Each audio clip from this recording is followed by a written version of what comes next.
मला असं वाटतं की महाराष्ट्रामध्ये पुढच्या 2 ते 3 वर्षामध्ये 50,000 गट जर आपण तयार केले तर या गटांची क्षमता जी आहे आणि सरकार सगळ्या योजना गटाला देत आहे। मागच्या वेळेस तर आपण 1 कोटी रुपयापर्यंतच्या योजना गटांना दिल्या, तर या गटाची गुंतवणुकीची क्षमता वाढते। या गटांना जे काही निविष्ठा खरेदी करावे लागतात त्याची किंमत कमी होते। वेगवेगळ्या पिकांचे प्रयोग करून पूरक पिकं त्या ठिकाणी घेता येतात आणि त्यातनं शेती जी आहे ही उद्योगासारखी फायद्यामध्ये आपल्याला आणता येते आणि म्हणून त्याही दृष्टीने खूप मोठ्या प्रमाणात काम करण्याची आवश्यकता आहे। आमच्या शेतकऱ्याचा जो काही खर्च आहे तो कमी व्हावा म्हणून आपण 2 गोष्टी त्या ठिकाणी केल्या। सगळ्यात महत्त्वाचं काही केलं असेल तर आमच्या शेतकऱ्यांना 7.5 हॉर्स पॉवर पर्यंत जो काही विजेचा खर्च होता ते वीज बिल माफ करण्याचा निर्णय आपल्या सरकारने घेतला। आज याचा कधी कोणी विचार करत नाही। वीज बिल माफ झालं म्हणजे वीज कंपनी जी आहे ती कंपनी स्वतःच्या खिशातनं भरत नाही। दरवर्षी 25,000 कोटी रुपये मी बजेटमधनं काढतो आणि त्या आमच्या वीज वितरण कंपनीला देतो, कारण ते जर दिले नाही तर MERC सांगते की जे इतर ग्राहक आहेत त्या सगळ्या ग्राहकांवर हे 25,000 कोटी लोड करा, त्यांचं विजेचं बिल वाढवा आणि त्यांच्या खिशातनं ते वसूल करा। आणि म्हणून दरवर्षी 25,000 कोटी रुपये हे आपण वीज बिल माफीच्या पोटी देतो। आणि मला हेही सांगताना आनंद वाटतो की याच महाराष्ट्राने जवळपास महाराष्ट्रातल्या शेतकऱ्याला आपल्याला माहिती आहे अर्धे दिवस सकाळी वीज, अर्धे दिवस रात्री वीज, इतक्या मोठ्या प्रमाणात रात्रीची वीज आल्यानंतर शेतकऱ्याला काय अडचणी त्या ठिकाणी सहन करावे लागतात आपल्याला माहिती आहे।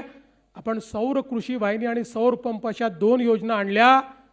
मला सांगताना अभिमान वाटतो की जे आम्ही सांगितलं आज राज्यातल्या 76% शेतकऱ्यांना आम्ही दिवसा वीज देतो आणि आमचा प्रयत्न हे वर्ष संपता संपता 100% शेतकऱ्यांना दिवसा वीज आम्ही देऊ आणि 8 तास आम्ही देतो।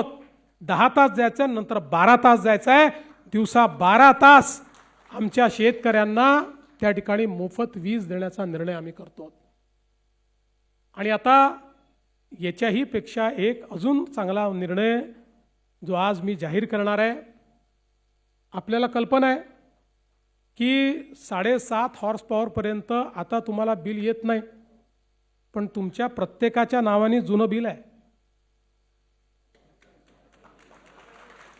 प्रत्येकाच्या नावाने आहे, ते खात्यात आहे, लिहून ठेवलं आहे, कधीतरी वसुलीला येऊ शकतं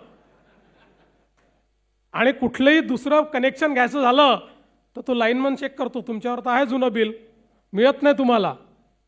आणि म्हणून आता मी हा निर्णय घेणार आहे की 7.5 हॉर्स पॉवर पर्यंतचं जे जुनं बिल आहे 48,000 कोटी रुपयाचं जुनं बिल वसूल करायचं आहे। ते 48,000 कोटी रुपयाचं जुनं बिल आम्ही माफ करणार आहोत।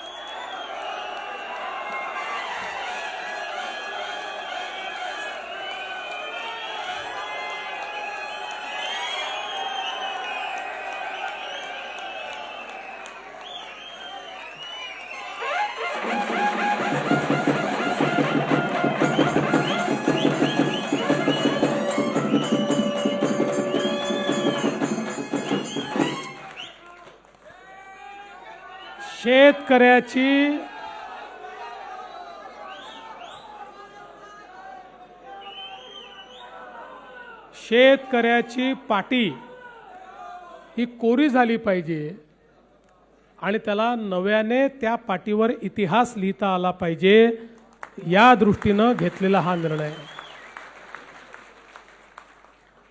आज खरं म्हणजे एकीकडे शेती क्षेत्रातली गुंतवणूक आपण किती वाढवली आहे।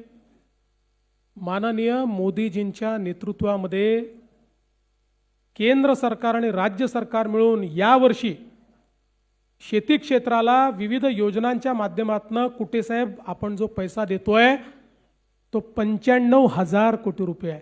कर्जमाफीच्या व्यतिरिक्त, कर्जमाफीचा पैसा नाही, 95,000 कोटी रुपये आपण देतो आहोत. मोठ्या प्रमाणात ही गुंतवणूक आपण बाळगतो आहोत. आपला प्रयत्न आहे की एक क्षेत्र हळूहळू सस्टेनेबल झालं पाहिजे आणि म्हणून एक एक गोष्ट जी आपण करतोय, आता शेती क्षेत्रामध्ये आपण AIचा वापर चालू केला आहे. कारण आपल्याला जर उत्पादन खर्च कमी करायचा असेल तर आज आपण इस्रायलची शेती बघितली तर इस्रायलच्या शेतीमध्ये फर्टिगेशन आहे, ठिबक सिंचन आहे, पण त्या ठिबक सिंचनामध्ये फर्टिगेशन आहे. जे काही त्या ठिकाणी द्यावं लागतं ते सगळं त्या ठिबकच्या माध्यमातून जात असताना कंप्लीट ऑटोमेशन असल्यामुळे जेवढं CC गेलं पाहिजे, आपण तर अंदाजे करतोय सगळ्या गोष्टी, अंदाजे जेवढं CC गेलं पाहिजे तेवढंच ते जातं, त्यापेक्षा जास्त जात नाही. त्याचा परिणाम काय होतो? जमीन चांगली राहते. त्याचा परिणाम काय होतो? खर्च कमी होतो आणि वाढीला त्याचा फायदा होतो.